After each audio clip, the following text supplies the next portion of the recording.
I'd like to call the meeting to order, please.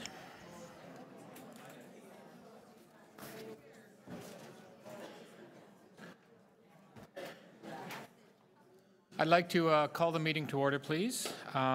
We have quorum. It's the first meeting of the Budget Committee for 2019. I'd like to welcome all members of the committee and members of council, and of course members of the public and the media. We acknowledge the land we are meeting on is the traditional territory of the many nations, including the Mississauga of the Credit, the Anishinaabe, the Chippewa, the Haudenosaunee, and the Wendat peoples, and is now home to many diverse First Nations, Inuit, and Métis peoples. We also acknowledge that Toronto is covered by Treaty 13 with the Mississaugas of the New Credit. This is a special meeting of the Budget Committee, the launch of the 2019 capital operating and rate budgets. You can watch us on YouTube at Toronto City Hall Council Live or the following meeting on your computer, tablet, or smartphone at www.toronto.ca/council. Are there any declarations of interest under the Municipal Interest Act? Seeing none. First item of business is the election of the Vice Chair of the Budget Committee. Members, are there any nominations for the Vice Chair? Chairman? Councillor Nunziata. Yes, I'd like to nominate Councillor Bradford.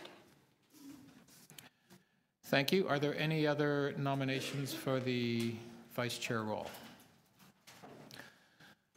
Going twice. Any nominations for the Vice Chair role? And a third time. Any nominations? Seeing no more nominations, I will actually I'll congratulate Councillor Bradford for becoming the Vice Chair of the Budget Committee. Thank you. Our second item of business is the budget subcommittees and public presentations on the 2019 budget. I'm recommending that the subcommittees be established to hear public deputations on the 2019 capital and operating budgets. Just to let everybody know, a little different than we have done in years past because of the constrained timelines. We are actually doing 2 subcommittee meetings that'll be reaching out to 4 different areas of the city. So that's what will be happening this year. We'll be expanding that probably next year once we have more opportunity and more time to be able to do that. So all in favor? Opposed? That's carried. Our third item is the 2019 capital operating and rate budget launch, and staff are going to be giving a presentation on the 2019 budget. The agenda for the 2019 budget review meeting on February 4th, on February 4th and 6th will be published this afternoon after this meeting adjourns. The review meeting agenda will include the staff recommended rate and tax supported budgets and the schedule for the detailed presentations from city divisions and agencies, which will be here next Monday and Wednesday. The agenda will also include the budget notes for the rate and tax supported programs and agencies in the City of Toronto. Any budget notes not posted will be issued as supplementary material. I'd like to thank staff for all their incredible hard work that they've done in preparing these budget notes in a very short time frame. We will hear from the presentation, of course, the city manager on that, and afterwards we'll be doing questions. We'll open it up to council for questions on the entire presentation. Mr. City Manager, I'll put it over to you.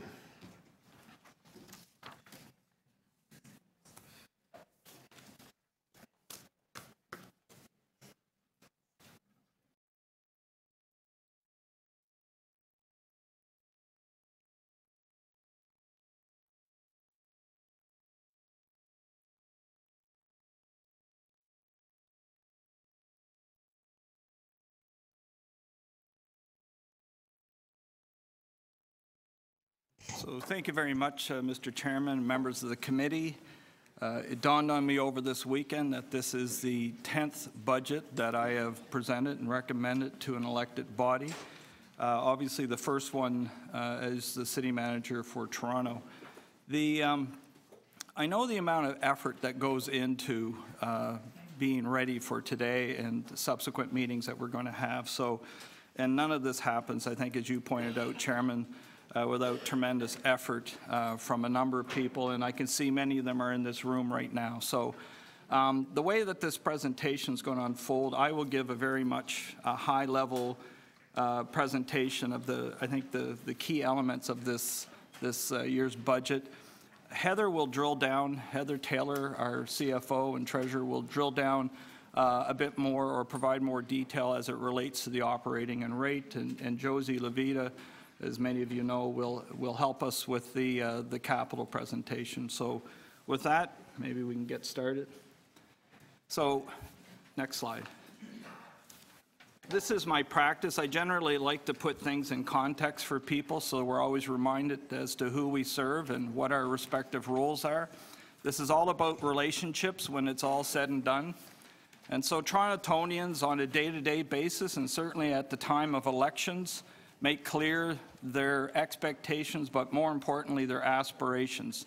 They communicate that to you, the elected officials, each and every day, and as I point out, during elections. So those aspirations and those expectations, in return, what you provide them is leadership. And so that's really what we're here today, is to begin this process of reviewing our 2019 budget. The relationship between you and the Torontonians in this community is one where you together create a vision for this community. Now from there's a relationship between the elected body and of course the public service. And so you give us direction, we in turn manage to achieve what's in that direction, and together we would call that a strategy. And so for the next 4 years, there are many things that we're going to try and accomplish together, and certainly this is the beginning of that next 4 years. And then the final relationship really relates to Torontonians and the public service. Torontonians give us taxes, they give us rates, they give us fees, and we in return give them service. And the expectation between Torontonians and the public administration is based on value for money. At the end of the day, they want the services that they need, and we in turn provide it to them in a manner in which would deem there's value in those services being provided. And at the center of all this is really what is the essence of public service, and that is to build trust and confidence. Years ago, the Conference Board of Canada asked a couple of people as to if the private sector is about earning profit, what's the public sector about? And the public sector, at the end of the day, is about earning people's trust and confidence. Next slide. So I just want to, again, provide a frame of reference here. 2.9 million people each and every night at the City of Toronto call this place home. During the day, that number grows to 3.1 million. And the reason for that is because there's a tremendous economy that is at the center of this community. And so many, many people from the outlying region find their way to Toronto to earn a living. And as an urban planner, as many of you know, I can't help but think about the future. And we have, as a result of information given to us by the province in terms of population and employment growth, we are expected to grow this community by 2041 to 3.8 million people. And so that is borne out in our official plan. It's borne out in our master infrastructure plans. But just when you think about adding almost 1 million people to this community, recognizing greenfield development really doesn't exist anymore, the only option you really have is going up. And we don't have the opportunity of building a lot more roads, obviously, so we have to make the best use of the roads that we have. And a lot of this is going to drive a lot of the decisions that we make, not just this year, but for the years to come. So when you think about that 1 million people, I just want to draw your attention to something that's really important, because it's not just the City of Toronto that's expected to grow. Southern Ontario is going to grow. Right now, if you look at the GTHA, it is about 6.5 million people. In the next 20 years, it's going to grow by another 3 million people. And if you look at that growth, it's not just focused here in Toronto. Some of it's going to certainly occur north of us in York, some to some degree in Durham, but a lot of it is going to swing west through Peel, through Halton, into Hamilton. And so I say this only for the simple fact that if you were to go onto Google Earth right now and look down at this geography, at this urban mass, you start to see what is becoming very obvious, is that we exist within an urban region. We exist, what is happening is really a city is transforming into more of a regional city.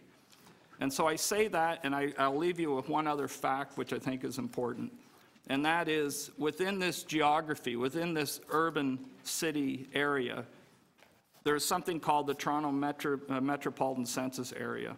The GDP of the Toronto Metropolitan Census Area is about equivalent to the GDP of Alberta and the GDP of Quebec. This is a massively important economic region for the country.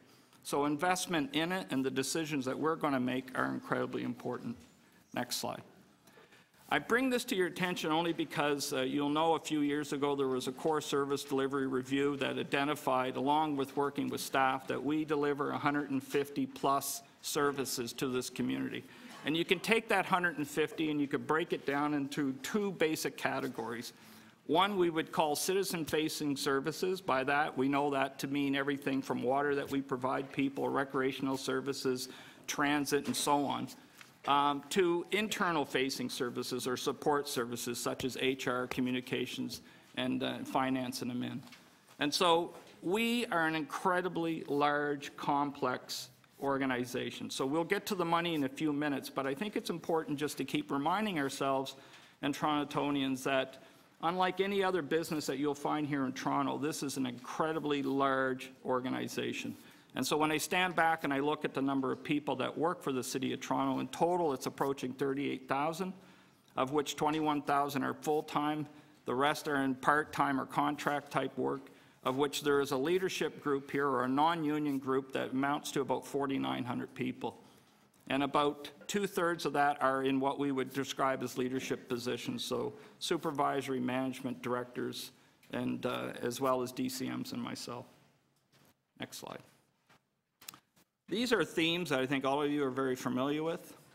Certainly, you know, on our day-to-day delivery of services, but also as we heard through the election, housing. We saw last Monday there was a very important presentation regarding some investment that we're going to make in terms of rental housing, but housing is becoming more and more of an issue for this community. I don't need to tell any of you. And when we think of housing, it goes well beyond just rental housing. We have a growing number of people who are certainly struggling in this community, and there are needs far beyond just rental housing because we have a shelter system that's in need of investment, and we have been making those investments over the last several years. Modernization, I mean, you don't have to go any further than your smartphone. You realize that the way that we're doing business is in fact becoming more technology driven. And so as I said, you know, moments ago, about 20 years ahead, imagine 20 years behind. No one knew of Uber. No one knew of the smartphone in the manner in which it is today. So a lot of the businesses that we're taking right now and what we're doing, modernization certainly through smart devices is definitely the norm.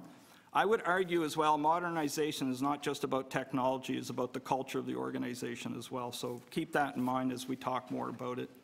Mobility, just so as we're clear, it is transit, certainly it is cycling, it is walking, but we do not lose sight of the fact that there are still going to be cars and trucks in this community. And I find it really interesting the amount of time that we focus on people movement, and we spend very little time as a region, if you will, on goods movement. So that's something I know that is important to this community if you want to continue to drive its economy.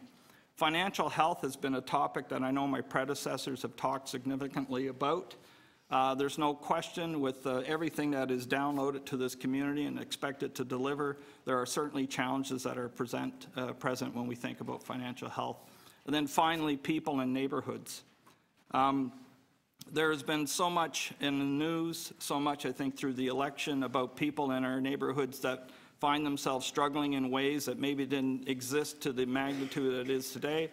But certainly it has become an issue that all of us are going to be committed to having to address. And so we know in this community we're watching the middle class shrink. The haves and the have-nots are growing. The needs of the people that are struggling in our neighborhoods are paramount. And this budget, I think, goes some distance in trying to address some of those challenges. Next slide. The next 3 or 4 slides I'm going to present are really a snapshot. They're not comprehensive in any manner, just to point out some of the good work that the previous council did. I think it's important to kind of recognize that the path you've been on and the path we're going to hopefully continue on was the right path to begin with. So when we look at recreation, for example, we had 1.1 million hours of recreation involving over 10 million people last term. Ontario Works, our caseload is about 84,000 people every month that we look after, but last term of council, we had over 100,000 people leave Ontario Works for employment, or at least to start a job placement during that period. As well, we had almost 11,000 people, or children in this case, find themselves in childcare spaces. Now, You know, I will in the next few slides come back to some of my challenges, so I don't want to suggest for a second it's a rosy picture, because there are certainly some things that we need to address. Next slide. Housing, as you know, we have 91,000 social housing units across the city, many of which were built about 40 or 50 years ago. We have about 2,600 people cared for in permanent 24-hour long-term care facilities, as well as I say here, 61,000 people access emergency shelter. And I was just talking to Paul Raftis. We had, I believe last night, almost 96% of our beds occupied. And then refugees, we have found permanent housing. We know refugees is a topic that is over the last couple of years becoming more and more prevalent, and something that we have to address in this budget. Next slide. Mobility, again, 920 new buses, which has resulted in improving our reliability and meeting our ridership growth. And I know during the last term of council, we were able to put in place some express service and improve some other service that have been waning over the years. As well, last term of council, 100 lane kilometers of infrastructure was upgraded to improve in which cyclists are able to move around this community.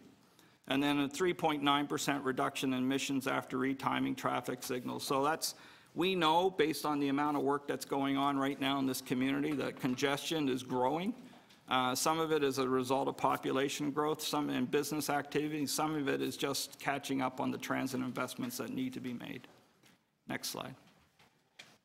Modernization, so the one phone, we consolidated 67 phone numbers into one number for social support programs, and for those that might want to know, it's 416-338-8888. And so I think any time that you can make service a lot more accessible for people that are in need of our supports, that's always a good thing to do. And then, of course, our online activity, we have film permits that are 100% online. 100% of our driver's licenses for private transportation companies are issued online. And that what we're finding is that more and more of our business is being driven to our web. So as you can see, 1,300% increase on online lookups for services. And so rather than calling 311, which does a phenomenal job, people are finding service through our electronic devices, which not only are more effective, but are certainly more cost effective. And then, of course, last term of council, significant investment, time and effort was put into our own website. And so as we know in today's age, we know that digital information is becoming more and more the norm. Next slide. And then, of course, financial sustainability. We do rely on our federal and provincial counterparts to make strategic investments in critical infrastructure. So $8 billion is expected to be leveraged in infrastructure funding over the 10-year capital program. Development charges were instrumental in 88 of our parks receiving some investments, so some improvements have been made.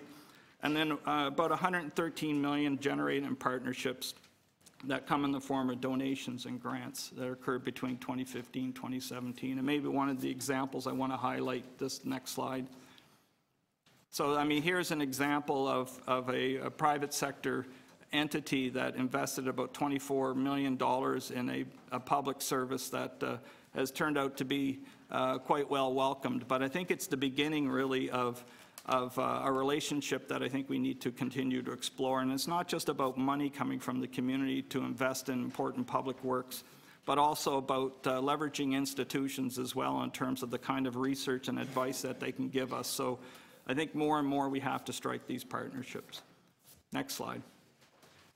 What we're facing, I mean, from a social inequity, and you might call it socioeconomic inequities, as I say, you have a challenge here in Toronto where the middle class is shrinking, and those that have and have nots, those numbers are growing. We're seeing our neighborhoods become more racialized. We're seeing through the fact that we have a rental or a housing problem where vacancy rate is floating around 1%, that increasingly it's becoming more and more difficult to find adequate housing. And the cost of that housing, which I'll talk about in a minute, is significant. Climate change, it's no great secret. We're seeing what used to be 100 or 1 in a 100 year or 1 in a 400 year events are becoming more regular. So it's forcing us to have to find ways in which to hold back the water to the extent we can. We're seeing heat events and cooling events that are unlike maybe what we saw again 20 years ago. Aging infrastructure is another critical challenge that we're facing, and I think it was certainly brought to bear the other day when we found out from the Toronto Transit Commission that its needs over the next 10 to 15 years are in the order of about $33 billion, which is about a 500% increase from what we understood only several months ago. And so it's not that, that is alarming, there's no question about it, but the fact of the matter is it's good that we have an eyes wide open approach to understanding what it is we own and the condition that it's in. We, as you know, are required by the province this year to generate asset management strategies, certainly dealing with the most basic of our infrastructure, water, wastewater, bridges, infrastructure of that kind. Those things, that kind of work needs to be submitted to the province in order to ensure that we're going to continue to get the financial support that we need from them. I have looked at this organization. I think there is some additional work we need to do on asset management to make sure that we have a holistic picture of all the things that we own, what condition they're in, and what it's going to take financially to deliver them. So I would say this about our capital program. I mean, I know a lot of great work has gone into it, but when you have those kinds of pressures presenting themselves, you need to make sure that you're making the most strategic investments over the next 10 years. Housing, as I've already mentioned, is a major challenge that we're facing, and yes, we're going to utilize some of our properties to see if we can't improve the amount of rental housing, but again, housing is not just the bricks and mortar, whether it be those that are struggling in poverty that are in need of shelters, but there's a whole range of housing that we have to look at building or putting in place. But I want to draw your attention to more than just the bricks and mortar, and that is the social supports that are necessary to help people live out decent lives in their homes in this community.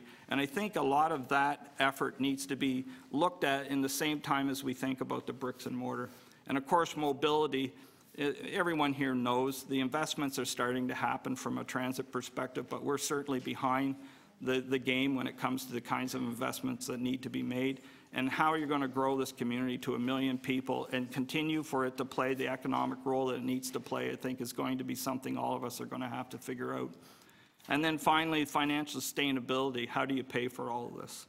I mean, that is always going to be the challenge. And I know Peter, my predecessor, talked about a financial cliff, an iceberg, and certainly when I look at the tools that we have to try and generate the revenue that we need, they are somewhat limiting. I think there's more that maybe we need to think about when it comes to that tool chest. And as well, I would argue, and I'll explain this in a few minutes, that I think the role of the federal and provincial government and ourselves needs to be looked at, and how it is that we could make more important strategic investments. Next slide. So this is a recommended balanced budget that we're putting forward here. I'm going to address that asterisk in a couple of slides. There is a qualifier here. From an operating tax and rate perspective, it's in at about $13.46 billion. From a capital tax and rate supported budget perspective, it's in at about $40.67 billion. Next slide. So where do you begin?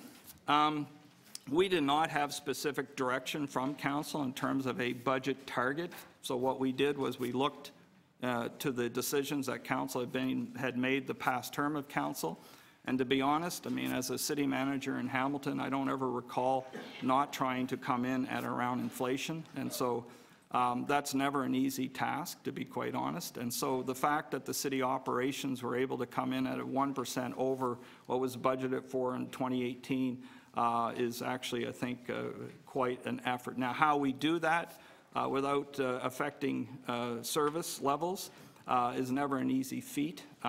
It is about taking advantage of continuous improvement work that does go on in this organization. I've yet to meet a senior leader in a municipality that doesn't always look at the way in which they deliver the service and try and find better ways of doing it, and without trying to put undue pressure on the taxpayer. TTC and the police are about 3% over what they were given last year. TTC is playing catch-up. We know investment has to be made in that system, and the police, I think, were somewhat flatlined for a couple of years, which does warrant at some point in time, certainly for them to, and as their board has approved, to make substantial investment in the service they provide. Other agencies in total would average in at 1.8% above 2018. Next slide. How did we do it? So how do we balance this budget? Now, we as a as a target, certainly residential property tax to try and peg it to inflation. Inflation's coming in at about 2.55%. As you well know, that we deal with a blended tax rate, which looks at residential, multi-residential, industrial, commercial, and when you blend all of them together, it comes in at about 1.8%. Your water rate increase is 3%, which I know years ago you had a 9/9 period where you had to make substantial investments. So the good news, I guess, is that those days are hopefully behind us and that we don't have to deal with substantial increases like that. Solid waste increased 2.2%. TTC fare increase as decided the other day and at 10 cents a ride. Now, and I draw your attention to the asterisks, the $45 million. As you well know, for years, the City of Toronto had provided in its shelter system some amount, somewhere in the order of about 400 to 500 beds were always available for those that were refugees that were coming into this country, and in particular, a major urban center like Toronto. So it's not as if that this community hadn't been supporting refugees and their plight to try and find a new life in a great country like ours. So that was always there, but we noticed in the last couple of years that this tide has been rising and that those numbers have been increasing. And with it comes costs that were put on the backs of the taxpayers of Toronto. We have right now, as a result of some monies that have come our way from the federal government for the 2018 program, we've received in the order of $26 million. And Mayor Tory right now, as you well know, is in Ottawa speaking with the Prime Minister about a range of things, one of which is the support that we need from the federal government for what is now a volume of refugees that doesn't appear to be decreasing. In fact, it seems to be kind of stabilizing. And so our expectation is that the federal government will continue to take its responsibilities and continue to provide funding. And in this case, what we're looking for the operating costs of the revenue of the refugees that are in our community, that we are looking for them to, before this budget ends, come through with $45 million. Capital contribution reduction, this is as another way of looking at it, it is the pay-as-you-go for capital. We are looking at about a $46 million reduction in that contribution. And we'll get into the specifics of what effect this has, if any. In this case, it will not affect principally what we're doing in 2019, but there is an opportunity to reduce that fee by $46 million, as pointed out. Now, this next item, the solid waste rebate reduction program, I got to tell you, as a city manager in Hamilton, when I heard that Toronto was switching its waste program onto the utility bill, there was a number of us that were very impressed, to say the least. A lot of us dreamt of waste becoming a rate because, as we saw it, that was a way in which homeowners could decide how much waste are they going to put out to the curb, and certainly if there was a cost associated with it, they would think about the volume of that waste and the price that comes with it in order to dispose of it. And everyone knows that Toronto, as a growing city, certainly is trying to address its fair share of challenges when it comes to finding suitable places to put waste when it's all said and done. So landfills are not easy things to plan and build and to maintain. And so understandably, you had a target of 70% that you were trying to get in the way of diversion. I think right now you're at about 53%. What I didn't know until I came here was that there was a rebate program for waste, and which I must admit did surprise me a bit. So we're looking at it. Okay. It did open my eyes. But I think this is a multi-year strategy that we're going to suggest here, one that begins with a reduction in the rebate of $35 million, and it certainly will. What we're looking to do, I believe, is to eliminate the large bin, and then over a 3-year period, start to draw back the rebate for the medium and small. And then the last item, savings target, that is something that I want to commit to you. That is principally dealing with the non-union rank and file. I've been here about 5 months, about 100 business days. I've had a good opportunity to look at the organization, how it's structured, how it runs. And I think there are opportunities to, above and beyond the gapping that we have in our budget, to look at other savings, looking at positions to see whether or not there's an opportunity to consolidate some of the services that are provided through the non-union. So I am looking at the structure of the organization, and principally when I say that, I am looking at, and I use the capital C corporate services. So when I look at that, I don't mean just the group that Josie's responsible for overseeing. Corporate services to me is the CMO. It is our finance and admin area, as well as the area that Josie looks after. And I do believe $10 million is something that we can find savings to address in this year's budget. I don't see this as a one-time thing. I know there was a report directing the city manager, I think in 2017, to look at, is there a way in which the non-union and in particular leadership could be looked at from a efficiency standpoint and generate some savings and not affect services, and I do believe there are some opportunities. So I do want to look at vacancies. I do want to look at the organizational design. I do think that there's a way in which to deliver the services that we need to in a more effective and maybe even cheaper way. Next slide. I think it's important for everyone to always understand where the money goes. And again, we're focused on the operating tax supported budget, which is worth about $11.5 billion of the $13.5 billion. But in big picture items, the cost shared social programs are worth, as you see here, the numbers $3.3 billion. And again, that's not to suggest for a second that that's all on our taxpayers' backs. There's certainly there is transfers that come from the provincial government and some to some extent from the federal. So that covers the full breadth of social programs. TTC, again, the fare box offsets that figure quite a bit, but nonetheless, there is a significant investment in TTC, emergency services, and so on. So I don't need to read it for you, but you can see how things do break down. We'll give you some more information about this in Heather's presentation. Next slide. So I do want to focus, though, there's about $308 million that we want to make sure is put into the base. And this was work that was started by you last term of council, services that were approved last term of council that we believe need to obviously be supported and become part of our regular budgeting. So when we talk about poverty reduction and well-being at $178.2 million, we are talking about investments in our shelters, respite centers, and additional shelter beds, which in 2019 we're looking to add about 400. Transit fare equity, phase 1, child care growth and expansion, national crime prevention as well. Grant is involved in this. Provincial funding for TCHC violence reduction strategy is part of this. Additional child care spaces, Toronto Youth Equity Strategy, transit fare equity phase 2 work, and recreational wait list as well is involved. From a city building and mobility, $70.9 million, and that deals with Presto transition, as well as investments to relieve bus overcrowding, as well as the 2-hour transfer, which was started last term. Traffic enforcement wardens, and as well as additional TTC operators to comply with Employee Standards Act. And then environmental sustainability, $12.2 million. Some of that deals with transform TO investments, as well as the expand tree care and maintenance program. And then, of course, the last, modernizing city government. I have not given you a specific target as to what we think we're going to be able to achieve in our modernizing program. That's something that I'm working with the DCMs on, and hope to come back as to what we might be able to achieve, not so much in 2019, but in 2020 and beyond. Next slide.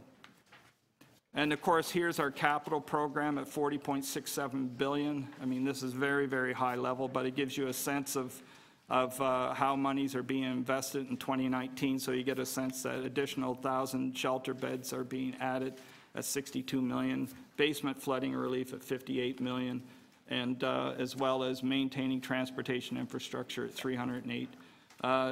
TCHC, state of good repair, almost $200 million being invested. And then transit projects and infrastructure and vehicles at $393 million. Next slide. I only show this because it's just simply there to remind us in terms of household costs that what we affect here at the City of Toronto is really a small portion of the overall drivers of household expenses. And so as we know, the cost of housing in Toronto Certainly when it comes to rental and ownership is growing rapidly. As well as we know that communications is another cost that 20 years ago, no one would ever have thought they'd be spending, somewhere between $100 and $200 a month just to maintain smartphones and cable and things of that nature. But there are a number of costs that I just want to point out that certainly far exceed what is the monthly cost of the services that we provide at Toronto. Next slide. I just want to say this. In the next 20 years, I myself, I'm at the tail end of the baby boomers. We'll all be retired in about 10 years, if we're lucky. Some of us are lucky enough to have pensions and benefits. Many that are retiring into poverty. I look at health care. I know in the next 15 years, the number of people 85 years of age and over are going to quadruple. The number that live to 100 are going to increase by a factor of 5. I know healthcare costs right now provincially is worth about 44% of the provincial budget. There's every reason to believe that in the next 10 to 15 years that will top 50%. So when I start thinking about transfer payments and how much we can rely on transfer payments, I think there's going to be increased pressure to deal with the healthcare needs. And then I think about these two people that are in the picture here. We as a policy want people to live out their lives in their home. That is becoming increasingly more difficult. It is so that you can counter the effects of social isolation, you have to have a robust transit system, so significant investments need to be there. But social supports are going to be increasingly more important, and making sure that we are able to meet the needs of an aging population is not going to be an inexpensive affair. And then I think about Generation Y, and I think about millennials. I know increasingly the job market is becoming more precarious. The idea of a permanent job is becoming a thing of the past. And we know that we have many youth in this community that are looking for that first experience, that opportunity to work, to gain some experience, to enter the job market. And for many, the employment rates are unacceptable. So we're dealing with a challenge that right now extends for certainly the next 20 years that I think are extremely important, not just for the City of Toronto to think about, but I think the province and the federal government to think about. And so with that, I just go to my next slide.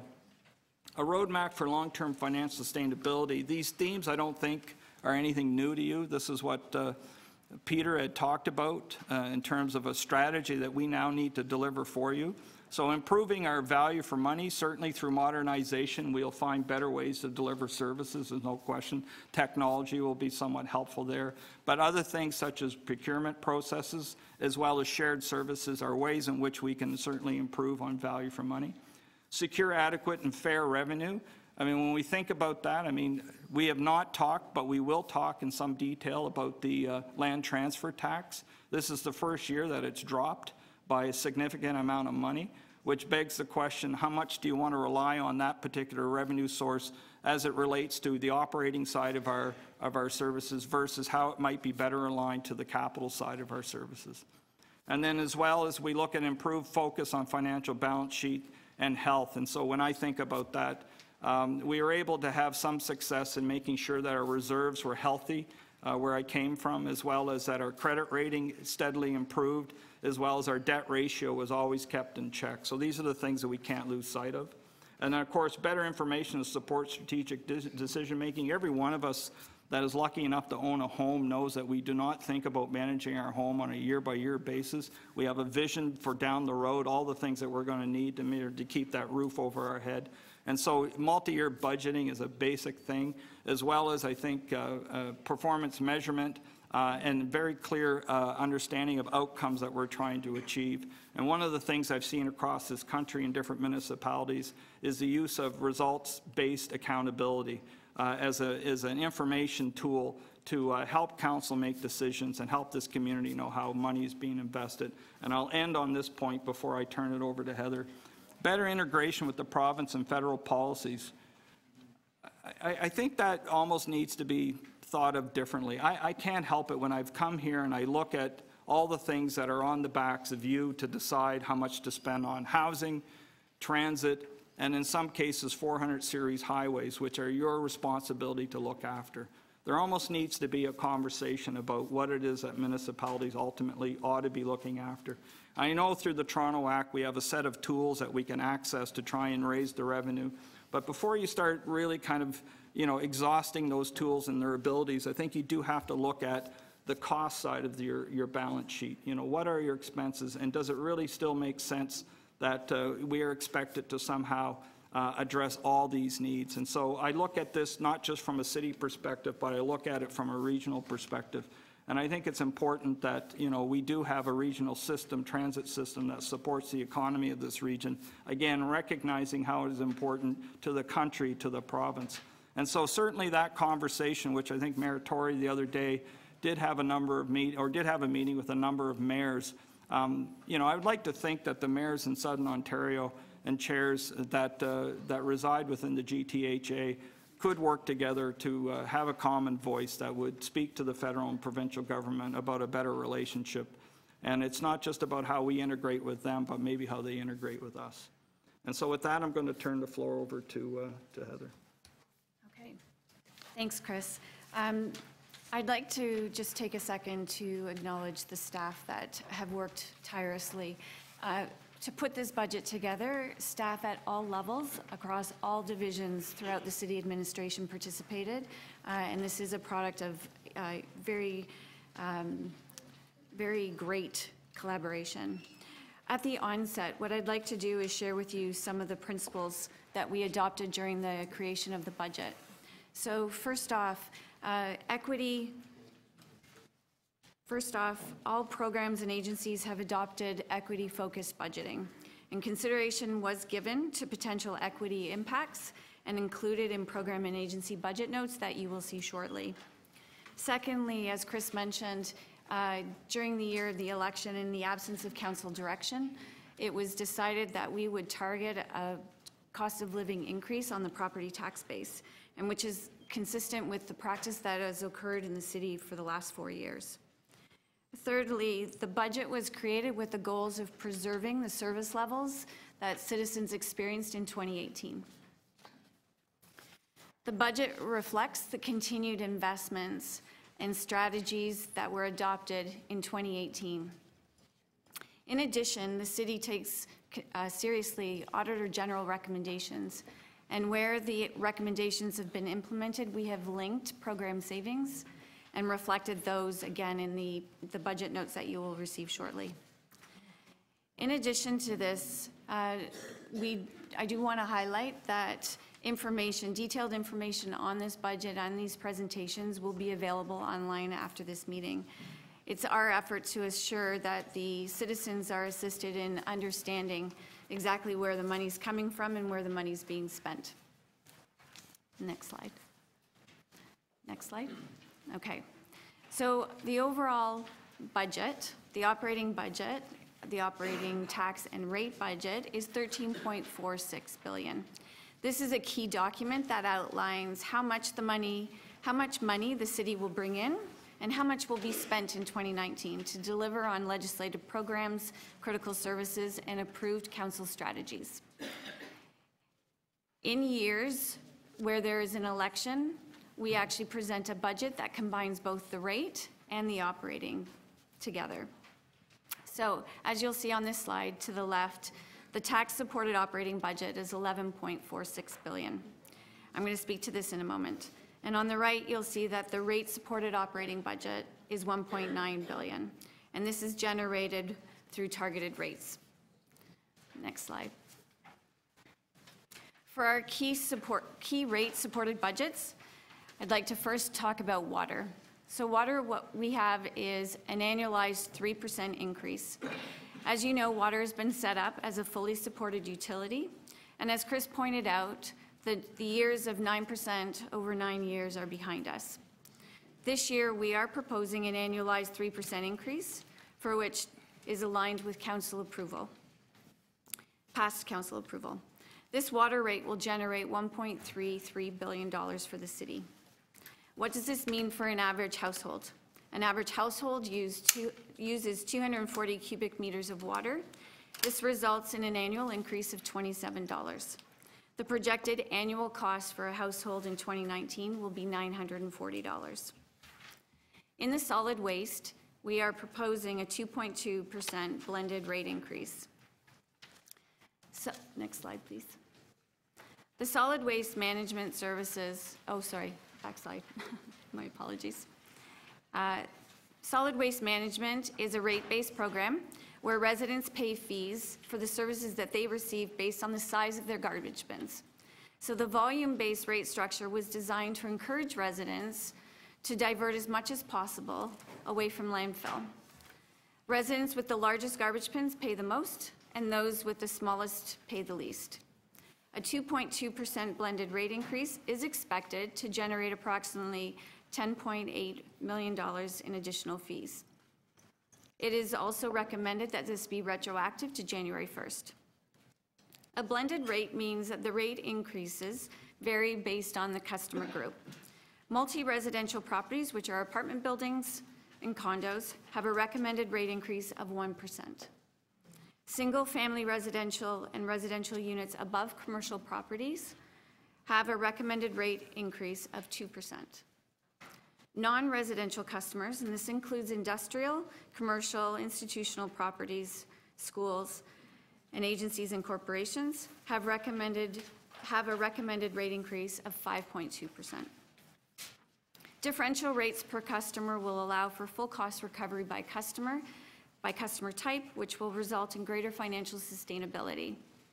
Solid waste requires a multi-year strategy to fund its long-term waste facility needs, similar to what the water program did successfully in 2006.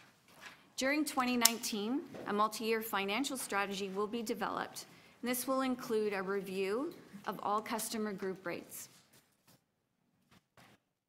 Okay, now I'm going to speak about the city's operating budget. On this slide, you'll see two charts. Where does the money come from and where does the money go? So let's talk about where the money comes from. So first off, you can see that the property tax generates $4.3 billion. This reflects the residential property tax increase of 2.55%. It also addresses the fact that the cost of living increase will result in $138 million additional revenue from growth, the assessment growth. Federal and provincial funding is a key source of funding that Chris mentioned. This comprises 22.5% of the city's overall revenue. This revenue reflects grants and subsidies of $2.6 billion from other orders of government. Funding is used to help offset legislative programs such as social assistance, childcare, public health, social housing, to name a few. 99.9% of this number is actually based on signed agreements that we have already. The city has requested $45 million in federal funding to offset shelter costs for refugees, as Chris mentioned, and the continuation of federal funding of $8 million for social housing. In addition, it includes a request of $10 million in funding from the province to assist with policing effectiveness and modernization. User fees is the next category. User fees are the city's third largest source of funding. The city collects approximately $2.2 billion in user fees annually, and this is through the approximately 2,600 individual user fees. The TTC, last week, the TTC board approved a 10% fare increase. The increase will generate additional fare revenue of $25.6 million. This fare revenue actually only covers off 66% of the TTC's operating costs. The fare revenue will offset the operating costs of the 2-hour time-based transfers and increase capacity to relieve overcrowding. In other revenue, we have supplementary taxation and transfers from Toronto parking. Our land transfer tax. We are budgeting approximately a total of just over $700 million, which represents 6% of the city's revenue. And this is aligned with our experience in 2018. As you know, MLTT is not a predictable source of revenue, and it is directly correlated to the real estate market in both volume and house prices. Investment income. This reflects income generated on city's investments and includes an annual dividend from Toronto Hydro. Where does our money go? Our cost-shared social programs include children's services. So Toronto's licensed childcare system includes approximately 72,000 spaces for children from birth to 12 years. Long-term care homes and services. The scope of services provides care in 10 long-term care homes. Emergency services includes fire services, which is 83 fire stations and 8 support facilities. Toronto Paramedic Services, which is 45 ambulance stations and over 220 ambulances, and our Toronto Police Service. In our corporate and capital financing, this includes capital from current as well as our debt charges. We are planning to issue $950 million in new debt in 2019, and as a result, the total net balance of our debt will be $5.59 billion by the end of 2019. In other city operations, there are costs that reflect the infrastructure of, or the infrastructure of the city operations. So this includes corporate services, court services, city planning, affordable housing, engineering services. The list is quite long. In corporate accounts, we have funding of employee-related liabilities, we have the solid waste rebate, we have tax deficiencies, and we have assessment costs with MPAC. In the governance and corporate services, enabling the frontline services, the costs related to 311, the Auditor General, City Manager's Office, our accountability officers, facilities, real estate are included in this category. In other agencies, we have our libraries. We have 100 libraries across the city. We've got our zoo, we've got the Toronto Region Conservation Authority, and we've got 3 theaters. The next slide, please. This slide is generated to demonstrate the fact that there were strategies that were approved by Council in 2018 and directions that were received from 2018. These are the costs associated with those strategies. The strategies commenced in 2018. Some were completed and are ongoing, and some are continuation of the strategy implementation. The major themes of these strategies are poverty reduction and well-being. As you can see, it's $178 million. What this represents is additional childcare subsidies, child and family center programs. In the shelter costs, we in actual fact have additional capacity for the refugee files as well as additional shelter beds. In the transit fare equity category, we had 2 phases. One was to provide transit access for clients on ODSP and OW. The second phase was to allow clients who receive childcare subsidies. Within the National Crime Prevention, we have monies targeted for supporting programs for vulnerable youth. In the Toronto Youth Equity Strategy, we have $2.6 million, and this involves youth development programs, youth violence intervention, and alternatives to criminalization. And lastly, enforcement of the new cannabis laws. Basically, these are costs for the enforcement officers. In the area of the city building and mobility, $70.9 million. This includes additional TTC operators to abide by the Employee Standards Act.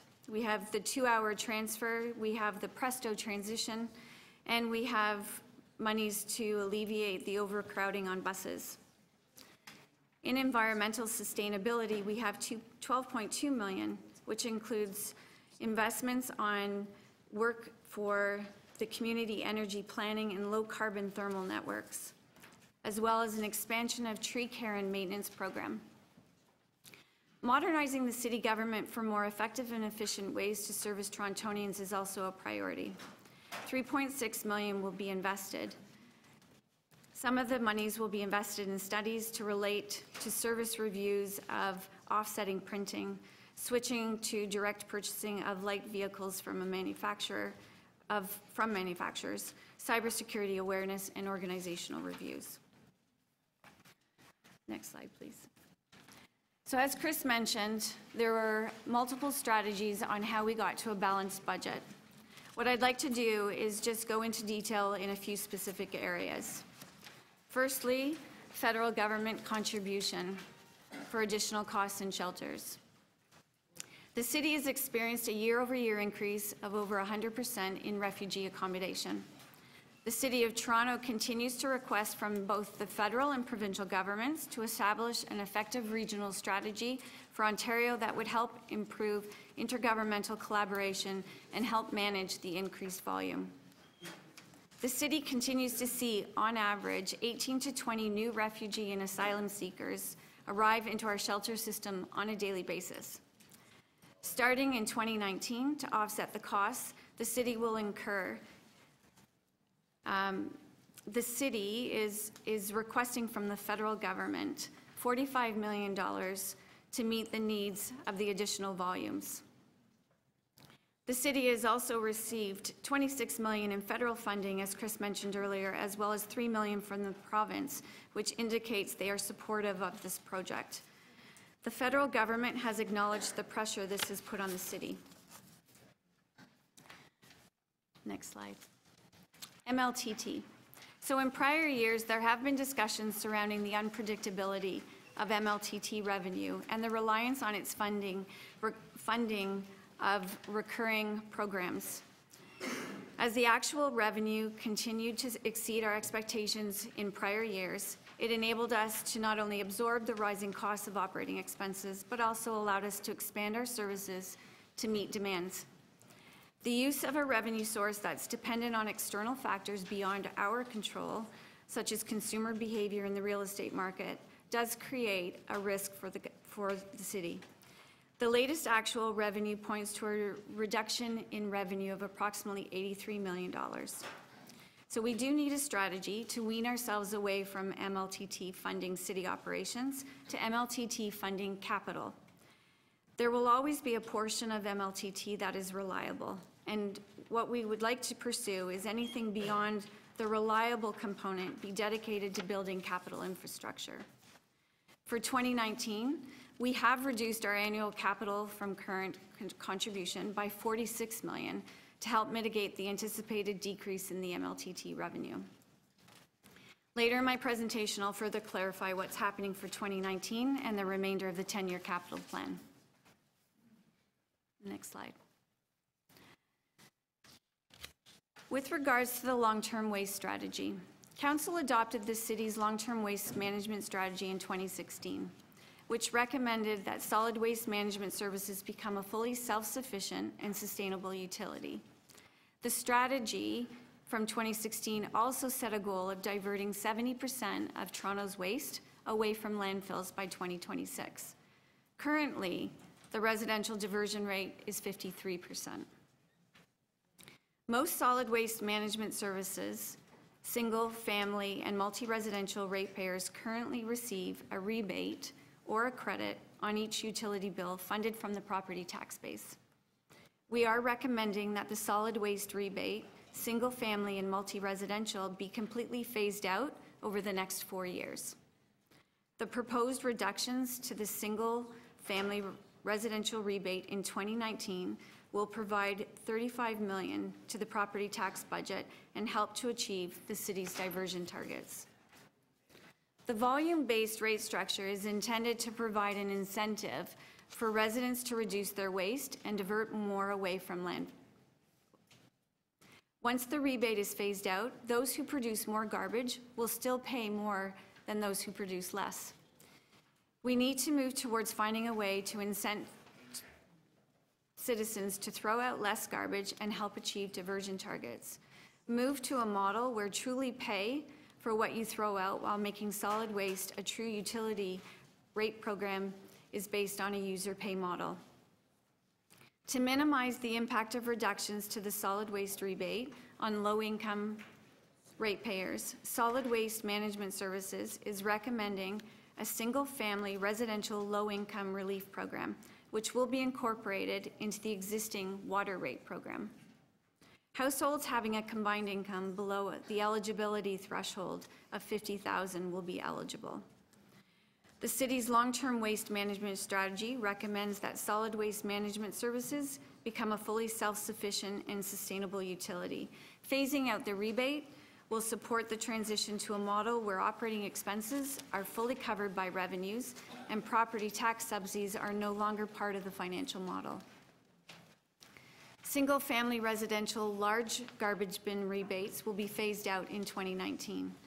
The medium garbage bin rebate will be phased out over 2 years.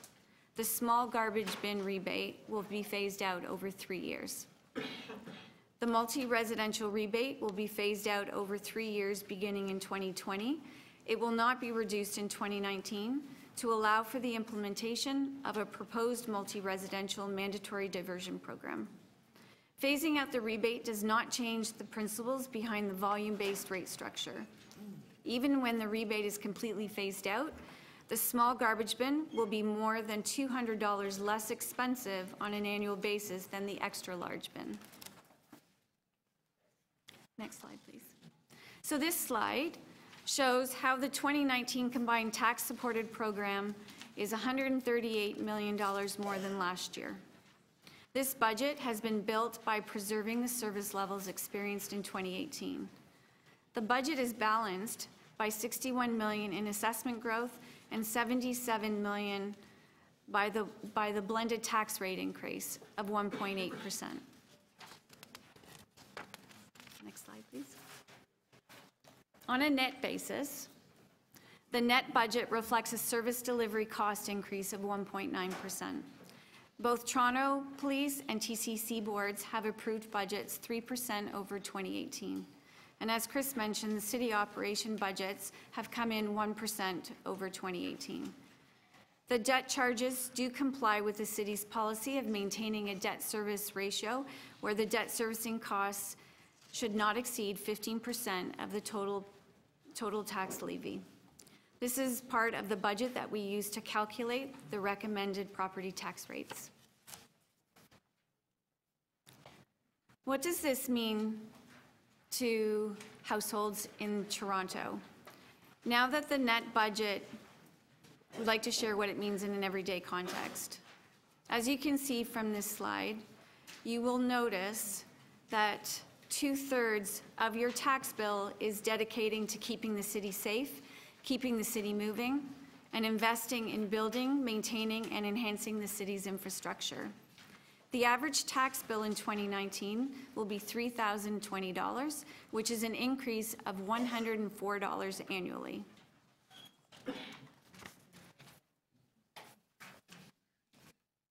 Next slide. So the 2019 tax rates. So as we've mentioned, the residential tax rate is a cost of living increase of 2.55%. The commercial tax rate is 1.28%, which continues the policy of increases equal to 50% of the residential tax rate. The multi-residential tax remains the same level as 2018, which also continues the policy of freezing this rate. And 0.85% for industrial, which is increasing by 1/3 compared to the residential tax rate. This gives us a blended increase of 1.8%. So next we have the city's capital budget and plan. This $40.7 billion 10-year capital budget and plan will guide decisions on what investments will be made to purchase, build, and repair city infrastructure. In 2019, staff will present a strategic asset management policy and plan for City Council to adopt July 1st. This will be submitted to the province. The first asset management plan, as per Regulation 588-17, once the policy is approved, it will be completed by 2021 for our core assets, namely water, wastewater, and stormwater infrastructure. As we build and update our asset management plans, the information we gather and learn will impact our 10-year plan going forward. We need to learn more and address the new information the TTC released last week about their capital needs. It's prudent we look at the city's plan to ensure we are understanding critical projects, the state of good repair, financing needs and capacities within the markets, as well as our own organization. We are reducing the capital contribution as mentioned earlier. and we are able to continue to support the 2019 priorities. We will be able to absorb the reduction over time as we align our new information, our spending, and our finance needs. I'm now going to pass it over to Josie Levita to take you through the capital plan. Thank you, Heather. Good morning, Chair Crawford, committee members, visiting councillors, colleagues, and the public. So I'm going to spend a few minutes giving you an overview of our capital plan. That's the plan that funds our current assets as well as our future assets to support our service delivery. First slide. So in total, tax and rate supported combined, our 10-year capital plan amounts to about almost $41 billion over the 10-year period. The tax side is about 26.3 billion, and our rate side is 14.4 billion. Fairly similar to what we saw in last year's plan, but I think one key point to note is that in the Toronto Water Capital Plan, what we're seeing from 18 to 19 is almost a doubling of the spending given the sizable expenditures that are coming forward. Next slide. Let's just take a moment on the 10-year rate program. This is in total the combined plan by the various project categories, but I'd like to focus on the state of good repair and service improvement. Clearly, on the state of good repair, lion's share of that is the Toronto Water Program, of that $7 billion. A lot of that going to the typical kinds of infrastructure investments, but also I think significantly we also have about $2 billion in there for our treatment plants. So those are some key things there. On the service improvement side as well, what we're seeing being reflected in that bar, the third one from the right, from your left, is about $3 billion of investment in our basement flooding and wet weather flow, and also another $1 billion that's being spent on the Don River and Central Waterfront truck and sewer outfall. So that's another significant project that's in this capital plan. The case of Toronto Parking Authority, it's pretty well leveled out from what we saw in the last 10-year program, with a focus really on their parking lots and some opportunities for development. And in solid waste, the focus there is on the waste strategy. The only other point to note in Toronto Parking Authority is we're seeing an expansion of the bike share program, about $12.5 million.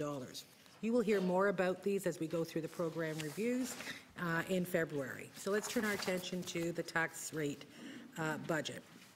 26.2 billion, and about 70% is being funded and dedicated towards our mobility objectives with our transit expansion, TTC, and transportation services capital plans combined. Of course, in our transit expansion area, it's the funding for our Scarborough subway as well as our Smart Track stations, Eglinton West. There's some planning money in there for our waterfront exhibition to Dufferin Loop as well as the relief line, and it's the closeout of our Spadina subway extension project that opened last year. TTC, this is the regular state of good repair program, does not include any additional amounts that were identified in the capital improvement plan, but this is a regular state of good repair program with a fair amount for fleet replacement. Transportation, the Gardner continues to be a large sum reflected in there, as well as about another $1.5 billion for local and major roads. City bridge rehabilitation outside of the Gardners, another $435 billion, which is something that we actually added about $130 million this year for critical bridge rehabilitation. Transportation did in fact identify some new needs at about $500 million, so we were able to put some money in the first 3 years. Just two other points to make here on the left-hand side. In Parks, Forestry and Recreation, that $1.9 billion includes about $500 million of projects reflected in the Master Facilities Plan, so there's funding in there to at least provisionally identify some of the needs identified in that plan. And then shelter support and housing, what we're seeing for almost $1 billion, of course, is the George Street Revitalization Project, as well as the continuation of the 1,000 beds that Council approved last year. On the right side, where the money comes from, clearly our top two are our own city sources, our capital from current, and our debt, which makes up about 39%. We'll talk a little bit more about that later, as well as the provincial and federal subsidies. That's at about 31% and is reflective really of the partnership that we have on our transit expansion and our infrastructure funding for state of good repair. Development charges, in fact, have gone up from last year as those rates have changed, and we were able to actually contribute and maximize more. And you'll see a new item in there of more significance, which is called recoverable debt at $2.1 billion, where in fact we've used the city building fund and leveraged that as repayment of our debt for the debt servicing. Next slide. In addition to the regular program that we had last year with some amendments to it, we did add, in fact, $783 million of new capital investment. So with a combination of looking at our spending and aligning that to timelines, we were able to adjust the cash flows and open up some space.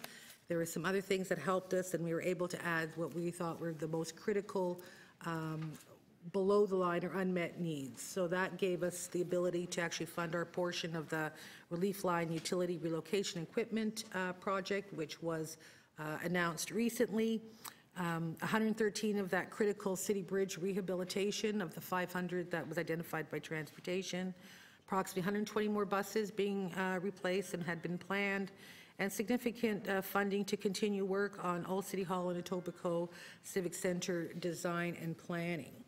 Modernization rounds that out, as well as funding to ensure that we, in some of our areas, that we are AOTA compliant by 2025.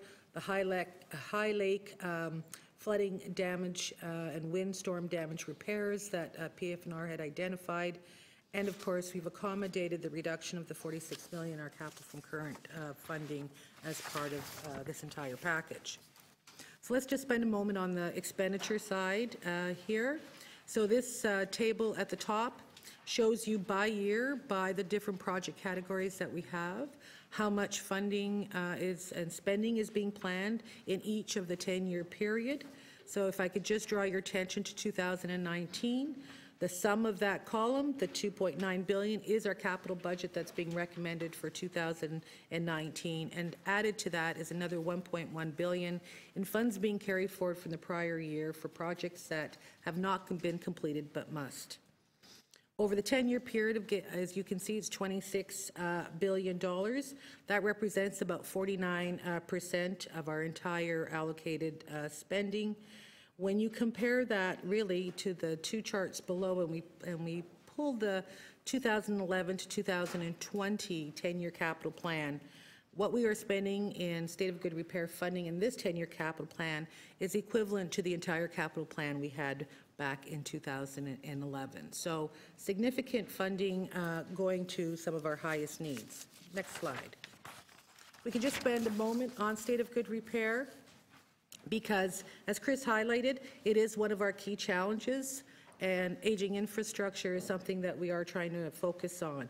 Those are the assets we have today, and that we need to ensure that there's reliability in our service delivery. As a result, we do give priority funding to state of good repair. So what this slide is showing you really is the way we, what's the impact of the $12 billion on our state of good repair backlog. We track, as a city, the value of our assets, we track what we should be spending, and then we assess from that what portion of the funding that we got actually advanced, or the maintenance or the repair of those assets, versus where do we have actually a backlog.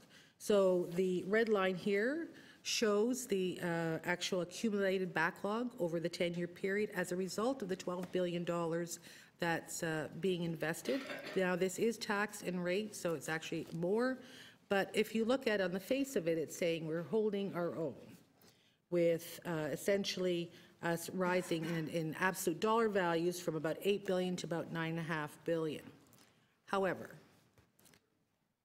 when you pull out two key investments that we have in this 10-year capital plan, one in Toronto Water's case, our state of good repair in the 9 for 9 program, it virtually eliminates the backlog if we stick to the plan that's before you, as well as the Gardner project, which the funding that's in place revitalizes it. If you pull those two things out of the chart that you just had, you can see a steep rise in our backlog.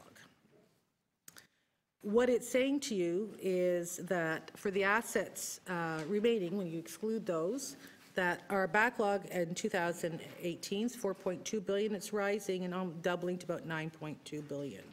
So it's steep, but it's steeper than what we saw even in 2018 because we have included the TCHC backlog now into these numbers. And as people are maturing and getting better updated information on their assets, we're also seeing through condition audits that our assets are not as, not as good as we had had in the information before. Transportation, as I mentioned, shelter support and housing, and some other areas. So this is a result of those efforts. Next slide. So this just drills down one more level to see where are the program areas that are driving the increase. So for those of you who've seen this chart before, they consistently continue to be on the rise. We have made some additional investments in areas where we could with some of the $758 million, but not as much as we would like to have, given where we are in our debt servicing and our capacity. However, we will be coming back, especially on the TCHC, which is the last line of that first group, with a plan as we deal with the entire program around housing. Next slide. On the funding side of the House, same 10-year chart. As you can see, over the 10-year period, what the values are by the different sources. Federal and provincial funding overall at 31%. Development charges in our reserve funds where we're trying to max all opportunities, another 22%, recoverable debt at 8%, and our combined pay-as-you-go or capital from current and our debt fundings at 40%. So pretty much we've tried to maximize all our funding sources that we have. When you look at the comparison over the same period, the 2011 to 20 versus the 19 to 28, our partnership funding, of course, has increased in proportion to the projects that we have in there, but we are utilizing every fund from the programs that the federal and provincial governments have. 2 points that I just want to draw to your attention.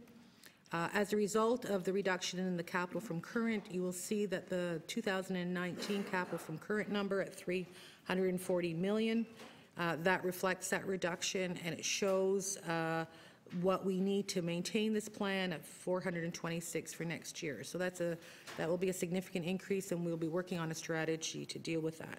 The final point there is if you look at 27 to 28 on the debt side, you actually see no numbers, and that's because there's no new debt being issued in this plan as a result of the significant amount of debt that is being identified in 2019 and 2020.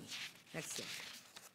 And from a debt service ratio perspective, as most of you know, we have a policy that we try to contain the percentage of our debt servicing to no more than 15% of our property tax revenue. The peaks in the middle take us close to the 16, but with some underspending or under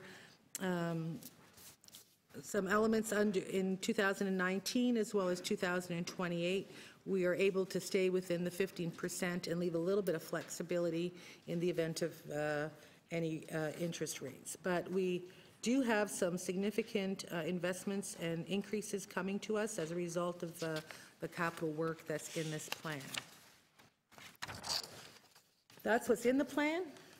What's not in the plan, what we need to think about in addition to what we have is really a combination of unfunded needs They are a combination of state of good repair, as witnessed by the rising backlog that we have, but as well we have city building objectives that we are all trying to achieve. This doesn't, we have to also take into account the TTC capital investment plan, and as mentioned earlier, we will be working with TTC to understand it better, to understand the priorities, the timing, and to integrate it into our capital planning process. Transit expansion, partially funded, other projects not yet funded, and we also have a fair amount of unmet needs that we're looking at in terms of our housing stock, whether it's our social, our senior, as well as any affordable housing objectives. Next slide. So with the unmet needs, we really need to think about some of the funding strategies to pursue those. There are various actions that we're recommending. First and foremostly, we believe that for the 2020 budget process, we need to reassess, recalibrate, reforecast, we can pick a word, but essentially look at the 10-year capital plan vis-a-vis our spending, vis-a-vis the capital project delivery approaches, and rethink about the way that the estimates are there, given the amount of carry forward funding that happens year over year. With that, we also need to mature our asset management practice. You heard from Heather that we are working on a policy for council in compliance with legislation, and that's really just the first step of having a common, strategic, and integrated approach across all our city programs and agencies. Thirdly, we really need to integrate the plans that come from official planning, service and master planning, and of course our capital plans. We have many good plans, but many unfunded plans. And it's a really important piece that we bring those pieces together. In some cases we have overlap, in other cases we have very disparate and competing needs. And so we really need to take those things and bring them into one view, and I would say one longer view. We are, traditionally we've been looking at a 10-year view. Increasingly it's more important that we move that out to a 15 to 20, 25-year view so we can actually plan accordingly. To do so, we also then, of course, once we have that, we really need to set citywide priorities and determine what's that right balance between the state of good repair that we see that it's increasing from our backlog, as well as the extent to which we can manage all the wonderful projects that are being identified on a go-forward basis. All good projects, Councillor. Finally, of course, once we have kind of the plan figured out, we need to continue to work on our funding capacity. So, despite the reduction that we're seeing this year, we are recommending that the capital from current growth strategy continue, although we'll be looking and reassessing at what rate. That we continue our practice according to our surplus management policy, that 75% of any surplus goes to capital. That we redirect our land transfer tax from operating to capital at some level over time, as Heather mentioned, so that we can ensure that what is predictable is in the operating budget and what's in capital actually grows from the 40 million that we have today. We are maximizing our DC funding, but we also need to ensure that we are leveraging our city assets through various development projects and or reinvesting proceeds from land sales. And finally, partnering with other orders of government, being able to take advantage of their programs, and working with the private sector in many different ways are areas and strategies that we need to focus on. Finally, the budget schedule. So we're here today. It's the launch. We have 2 dates coming up in February, 4th and 6th, where they'll have you will have an opportunity to have a deeper review of the budgets on a program and agency basis. On February 7th and 11th, the public has an opportunity to provide its input. And then we're back into a budget committee on the 13th and again on the 20th for more exploration, questions, answers, briefing notes, and final decisions, with those final recommendations to Executive Committee on March 4th and to Council on March 7th. Finally, our budget website that we have had continues, and I'd just like to remind councillors For you, this is where the budget notes sit. Last year, we consolidated our capital and operating reports to council. This year, we have consolidated our capital and operating notes for your review.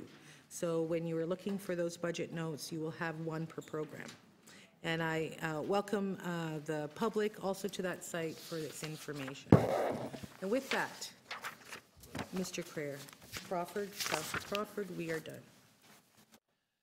Thank you very much for a very detailed presentation. We are now going to be opening it up to questions on the presentation from councillors. We'll go to outside councillors first, and Councillor Perks. I would assume you have a few.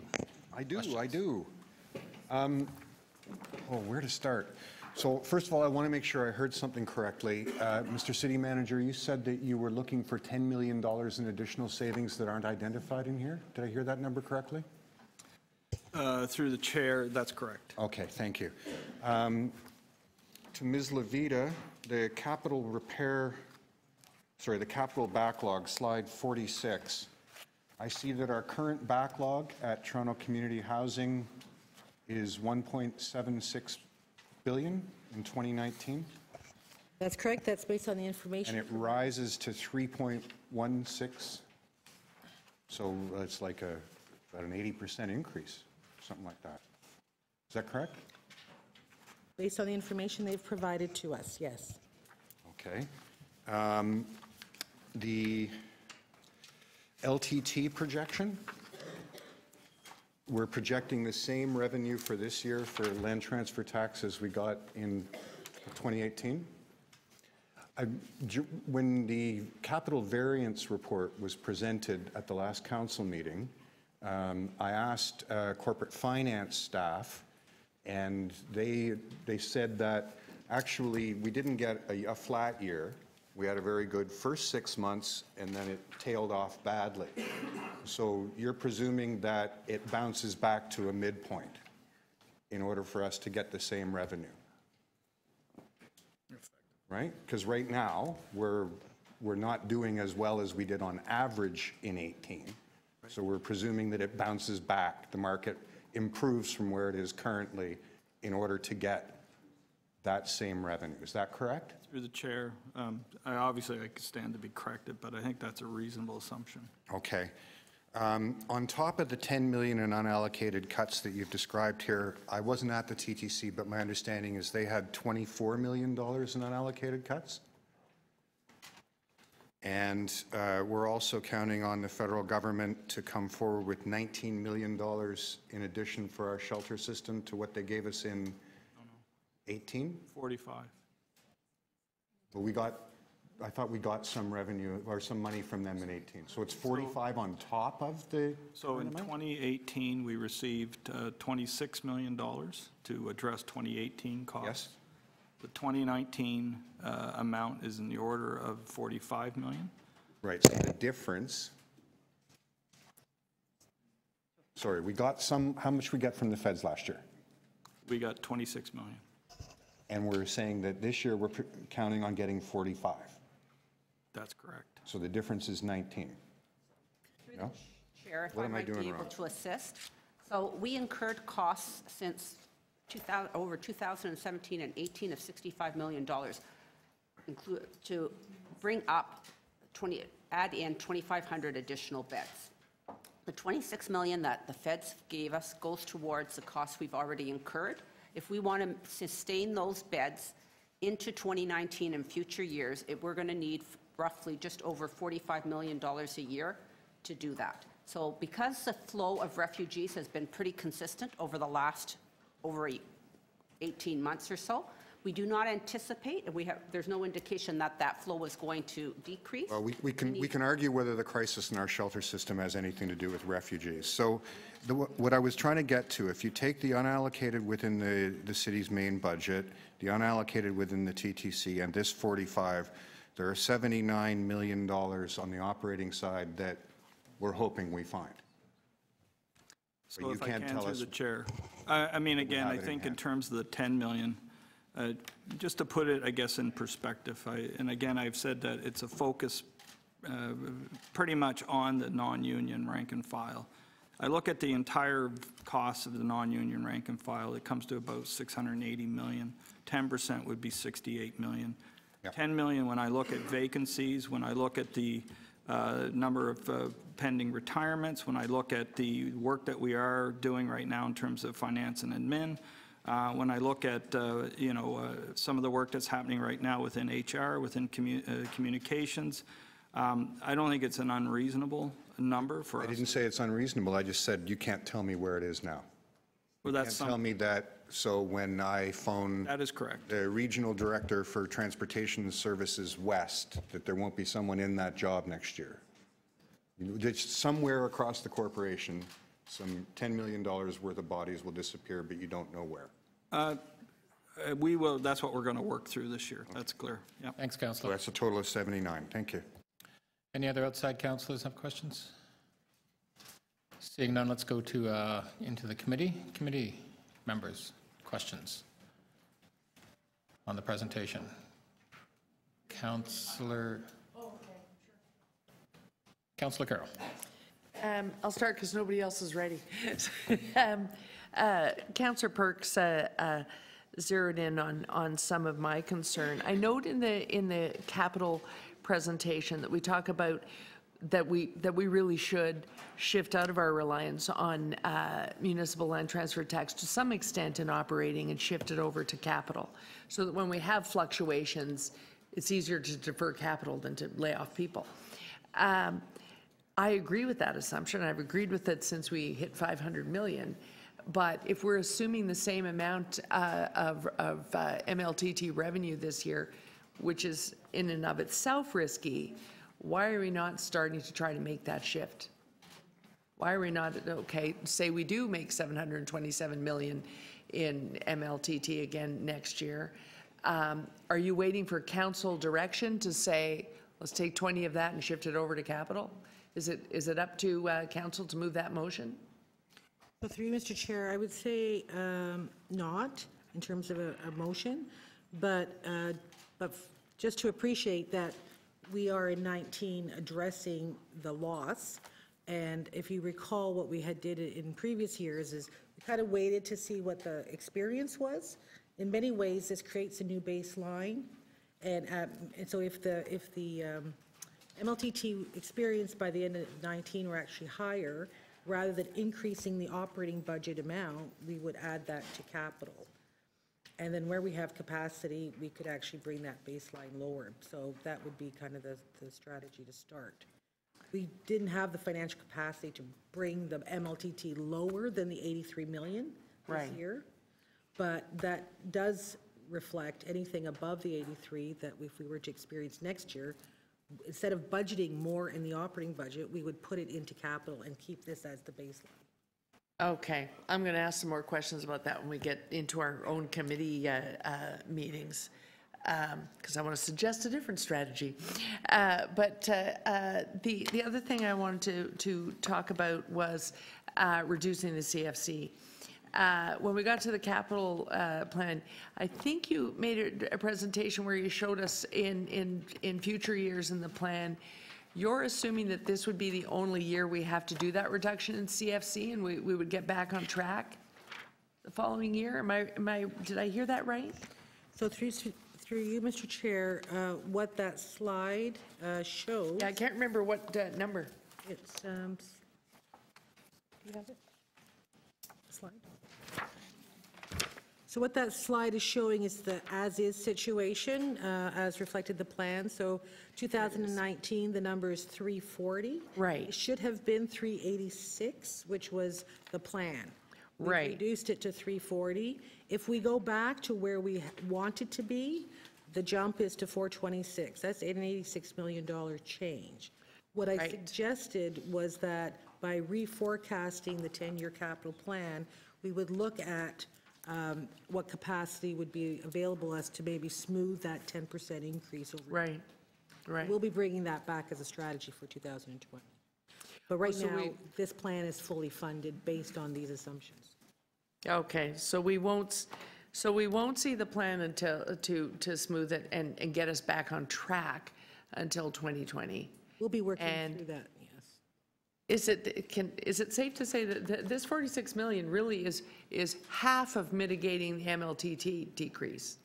Exactly it. So if MLTT decreases, chances of mitigating this, because we'll end up going back to it to mitigate our problem, and we won't be smoothing in 2020. We would then just push out the smoothing a couple more years, which means we're now well off track of CFC, which brings me to my next question. Not this year, but next year, we're going to go over the ceiling in debt servicing. Now, I always ask the question, what is our actual issued debt and what is our debt per capita ratio at this moment? Because that's very meaningful to me. It's one thing to look at a ceiling, but if the ceiling is based on not having properly increased our property tax to meet our expenses, our ceiling is artificially low. So what is our actual debt per capita ratio right now? What have we got in actual issued debt? And if tomorrow we went belly up and every Torontonian had to help us pay it back, what's the debt per capita ratio? Through the chair, perhaps I should answer that. Our current outstanding debt, gross amount is $7 billion. Against that, we've set aside sinking funds. Right. Of approximately 1.5. Okay. So the total net outstanding debt is about 5.5 billion. And when you relate to that to the population, our effective per capita debt outstanding is less than $2,000. It's a very strong metric. The credit rating agencies think that our debt per capita ratio is relatively modest compared to other similar jurisdictions. In fact, some of the houses use the word excellent in comparison to other cities. Am I right? Yeah, no. Yes, in Thanks, fact. Council. Thank you. Thank you. Thank you. Councillor Layton. Yes, thank you very much. Just a couple quick questions. On the additional handout that we received, the Appendix 1.1 has the staff recommended operating budget by service. I think it's the second section. These are the staff recommended new and enhanced priorities, right? So these are baked into the budget. So where's the list of unfunded priorities? It's typically, last year it was appended onto this at the rear. It said here's what's funded, and then here's the council priorities that were unfunded. Where's that list? Do we have it? Through you, Mr. Chair, in a staff recommended budget, we have what is recommended. There aren't many. I have the list, but it's very short, and it's reflected in the budget notes. It's Each of the budget. in individual departments. It's not all brought together for us again. No. Okay, we may want to have a briefing note to that effect. Just it was presented so well last year that made it very, very clear. On the solid waste management piece on slide 33, it talks about savings of a certain number. I just want clarity that the savings that are being referred to, the total amount of savings being referred to on slide 33 includes the reduction in the rebate, right? So we're saying that the reduction in the rebate is a savings. That's correct. So to be clear, the solid waste program has fees. It generates all the revenue that tax budget pays for the rebates. And we have year over year the taxes have shuffled back into the rate budget. I'm not saying this is a bad thing, but use of the word savings may be questioned by some in the media as not exactly true, because this is going to come back in an increased rate fee of how much? Like what is the rebate going to be reduced in 2019 for for medium and small bins? So that was in last year's budget. That was included as well, partly because there were several other changes in the waste budget. But it would be good for us to know, what does that mean for the average waste bill? Because the increase is going to be bigger than 2.2 of what people actually experience. That's correct. Rightly or wrongly, it's an increase that people won't see on their tax bill, but rather they'll see it on their waste bill. So if we could just get that. And I'm sure I can ask it directly of solid waste management, and I'm just serving notice that they'll get a question along those lines. So maybe it's just me, but this capital from current thing, I think we need to delve into just a little bit more. So by reducing the amount that's dedicated for capital from current, what does that do to our capital budget in 2019? So through you, Mr. Chair, if you take a look at this slide, it's the year 1, 2019, capital from current number is 340 million. That is the reduced number. What essentially happened through this 10-year, through this administrative review process is we had room to add new investments. We added $46 million less is what we did to accommodate and balance the budget. So $46 million of capital projects that could have happened won't be happening because of this. That's correct. Do you have a list of those projects, kind of like what's next in that capital queue? No, it was essentially just looking at, we looked at the criticality of those things that were in the unmet needs list. And we were able to fund everything that was absolutely critical. So let's take it from a different angle. On the next slide, what would happen if the number was 46 million? What would happen to our debt servicing charges if we removed 46 million of debt just by investing $46 million more into capital from current and not relying on issuing more debt? What does that look like over time? I'm trying to figure out what this is costing us, because if we're still taking on debt, we're not spending, we're not doing projects, then what is this costing us in debt services fee over the 10-year capital plan? Right. So through you, Mr. Chair, to be crystal clear, by reducing the capital from current, we did not replace it with debt. So I get Number that. one. No, Number two. I get that, but my point is, what if we either just didn't replace it with projects and paid down our debt in 2019 that would then last over the next 10 years, or however long it took to pay back the rest of it? Like what? Or if we hadn't put that investment in? I'm just wondering, that carrying cost of $46 million that we could have paid down our debt had we not just readjusted this. Last question. Because there's a cost associated with it, right? That may be a briefing note request Yeah, to get the details. Bring that thank back. you. Any other questions? Councillor McKelvey, and then Nunziata. Hi, I just want to make sure that I'm reading all the tables right. So this year's total capital budget expenditure will be 2.98 billion, of which 1.7 will be state of good repair, correct? And what was it last year?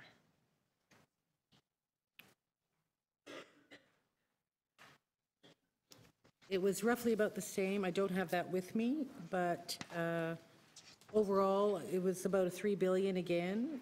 We roughly put in about $3 billion annually in capital funding for the 1-year budget, and we end up bringing forward about $1 billion in carry forward funding. So it ends up being about $4 billion annually, and we have stuck to about the 50% allocation of state of good repair.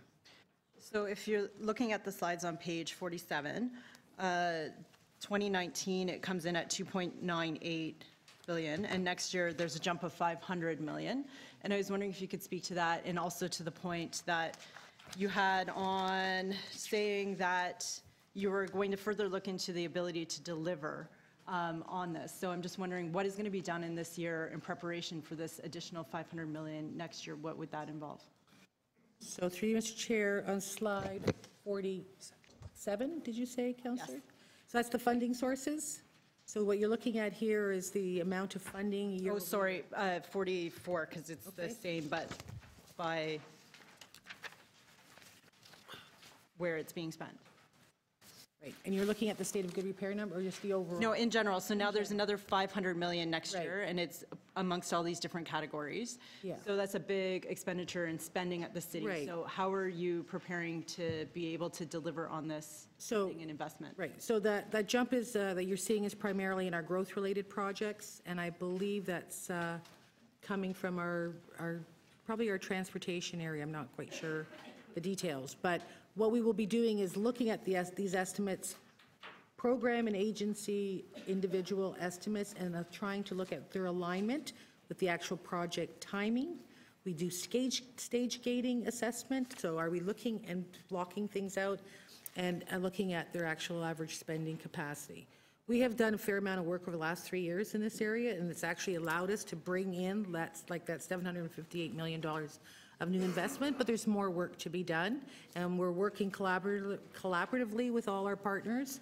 And I think there's a greater understanding and appreciation of our need to be able to be a bit more predictable around what it truly takes to deliver, because there are various factors that impact it, whether it's market, whether it's, our ability to actually get the kind of awards that we're hoping. Sometimes we have to reissue. Sometimes it's public consultation taking time. Sometimes it's, sites that we explore and suddenly there's things that we find that we, didn't anticipate, and it takes more time. So how do we better plan for and anticipate that and then line our project estimates with that?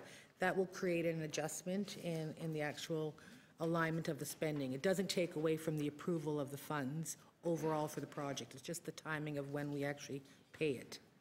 Okay. And how confident are you in these changes from 2019, 2020, 2021? Because you're going up 500 million and then down 500 million. And do you see that there's fluidness between 2020, 2021? Or are you confident again that in your ability to deliver that big jump and then followed by a big decrease? So this is reflective of the work of the entire organization. And the administrative review process that we do in the late summer, early fall is a deep review of all these projects. And so what we have here is the summation of the confidence of everyone in this organization based on our best information to do that. And just to be clear that this reflects the sum of different projects, right? So the project's timing and placing and when they're ready to go is what these numbers are showing you program by program. So when you peel back the onion, it's every city program and agency that lines up to these numbers. And overall on your capital expenditures, do you tend to come in on target, below target, or what's your delta usually on an annual basis? So the delta of this organization happens to be, we spend about 68 to 70% overall, but when you pull it back on these various categories, state of good repair spending is a lot more predictable and easier to do, and that's kind of in the 75-ish range. When you start getting into the service improvement and growth projects, they tend to be a bit lower, primarily because you are partnering with others. So for example, if we went through the whole PTIF program where we received money from the federal government, that was a long process in order to actually execute on the work.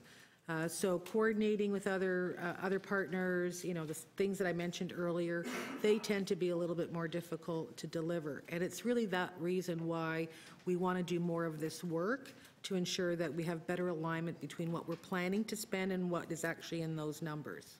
Thanks, Councillor. Thank you. Councillor Nunziata. Yes, just a couple of questions. On page 43, new capital investments, continued modernization of city operations. Can you elaborate a bit on that, please?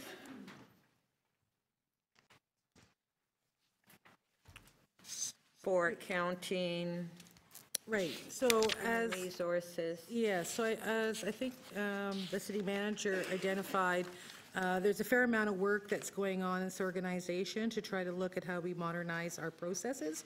So some of them are technology based. So there are projects that are funded that are continuing that work. So our accounting services area, for example, we're looking at our best practices and how do we implement technology to better have standardized and common processes. We haven't looked at this really since the SAP implementation post-amalgamation. In HR, we're modernizing those processes as well. So there's lots of work. And it also, though, includes the office modernization project. As you know, we're looking at all our floors and trying to rethink how we actually have staff in those floors. But we have funded part of it previously, have we not? Yes, yeah. Yeah. So there's some additional funding that's required for some of these projects. And the other piece of work that goes with this, of course, is ensuring that we're getting the benefits realized from these that helps contribute to the overall effort. Okay. Just a question. Any of the capital projects that were previously funded and that some of them have started or maybe not have started, are these still in that budget? Can we get a list of those projects that have been in there budgeted and maybe not started in 2018 that will continue in 2019? So through you, Mr. Chair, we, in addition to having our project categories, we also have them by status. So anything that's previously approved, we identify that versus a new project. There are thousands of those across the entire organization. So if there's something more specific, Councillor, that you're interested in, we could talk about what that might be. But when we say we carry forward money, that says that a project is underway, didn't finish what it was planning on doing, and we let it continue to complete. But we will know if any of them have been canceled. Yes. You've taken them off the list, because what's happened in the past is they're there and then suddenly they disappear. Well, so we identify, so in the budget notes, we're identifying kind of what are the key changes. If something's canceled, it'll be highlighted. In year, when we come to budget committee and divisions or agencies need to change the plan, accelerate or defer, I mean, those things come forward for a reason. One is the financial accountability, the other is the transparency of what happens to what council approves. Okay, and as far as the waste rebate, and it's going to be retroactive to January 1st, right? Is that what was said? Through the chair, that's correct. So then, until we approve the budget, then they're going to receive an additional fee from January 1st. How's that going to work? So through you, Mr. Chair, the rate itself is always retroactive to January 1st, and there's usually an adjustment on the bill. Okay, all right, so it's always... Similarly, that would happen. I'd just like to clarify one point on the rebate program. All right. If I can. So we talk about a low-income relief program. I need to be clear that it's similar to the Toronto Water Program, which is for seniors and disabled low income, not all low income. Okay. Okay, thanks. Thank you. Councillor Bradford. Thanks very much, and thanks for all the work that you guys have done on this. This is great information for us to kind of delve into over the next few weeks. This morning, I just wanted to touch base on the long-term solid waste strategy. A couple questions on that. So we've been, since 2007, doing volume-based rate systems for our waste collection. Is that correct? That's correct. And since we brought that in, there's been a historic subsidy on that since 2007. Through you, Mr. Chair, that's correct. When it was set up, we looked at a way to see how we could take it directly off the tax bill. It wasn't possible. We had to put a rebate program in that brought in some element of relief, knowing that it was coming off the tax bill, and that was the proxy to do it. Thank you. And when that was the case back in 2007, was the intention to move forward with reducing this subsidy earlier? Yes, through Mr. Chair, it was always the intent that the rebate would be a temporary program. It was to transfer us from what was a tax-funded program to a full utility like Toronto Water. So this was supposed to be a transitional thing. Okay, so 10 or 12 years later, now we're getting towards doing that. That's correct. We did make efforts a few years ago and eliminated the rebate on the large bin, but then it had since been held. And so one of the issues is on the multi-residential side, where we don't have, we need to put a policy or bylaw in place to ensure that there's parity with those providers who also support the multi-residential side. So there's work that's being done in 19 to do that. So now we can have a full plan over the 4-year period that actually sees us move to full user pay. Okay. And the goal from a waste diversion goal was 70%, as you have here, and in 2017, residential diversion, we got to 53%. Do you anticipate, or is part of this, is there an anticipation that we'll close that gap from 53 to 70 with the reduction of the subsidy? Have we thought about how that might play out? So through Mr. Chair, that's the goal. I would say it's probably something to track over the term of council as we go through this entire program. I'm not the expert, but I know that the single family is actually higher. It's the multi-res that's lower, and this is the average. Through the chair, the the package that will be put in front of council in 2019, where we look at putting in a policy to deal with multi-residential programs, is really going to be the key component that will change that 53% number. We've been kind of stable at that number for a while. We've tried as best we can, and the single family and the homes right now that have the bin programs. We know we can improve that because we've seen contamination rates that we can improve. But it is really to put in a new policy for multi-residential units across the city. We will then see that number jump closer to 70%. Okay. So the multi-res piece is super important. It is very important, not only to meet our diversion targets, but also to put in place a fair system. Those buildings right now that use private haulers will also have diversion programs. Right now, they're not required or mandated to do that. Those buildings that use city services to take away their waste must have a diversion programs in place. So we need to level that playing field. And you'll have that strategy, how we're going to do that at some point later this year? We can Yes, this will be brought to the infrastructure right. and Parks Committee. Okay, thank you. And just the discount, you mentioned that this is similar to the seniors rebate that we have on water. Is that? Okay, so through you, Mr. Chair, this will mirror exactly the program that we have with Toronto Water in terms of our low-income seniors and disabled. Will those that qualify need to apply for this, or it will happen automatically? It will be the end of my sentence was this will be automatic registration for those that are in that program. Okay, sorry, I'm just watching the clock. And what's the number that we're spending, that we subsidize this program with annually to date prior to this? So for solid waste, we've never done this before. This is brand new. Right. And No, I mean the subsidy that we have on the solid waste bin. The rebate. Oh, the rebate. So it's a total of $144 million for single-family and multi-residential. Pretty significant. Okay, thanks very much. Thank you very much, Councillor. It's 11:30. I guess we'll be adjourning. We will have our first, I guess, in-depth meeting. Oh, I have to do, yes, sorry about that. I'd like to move that this item be received for information. All in favor, opposed, carried.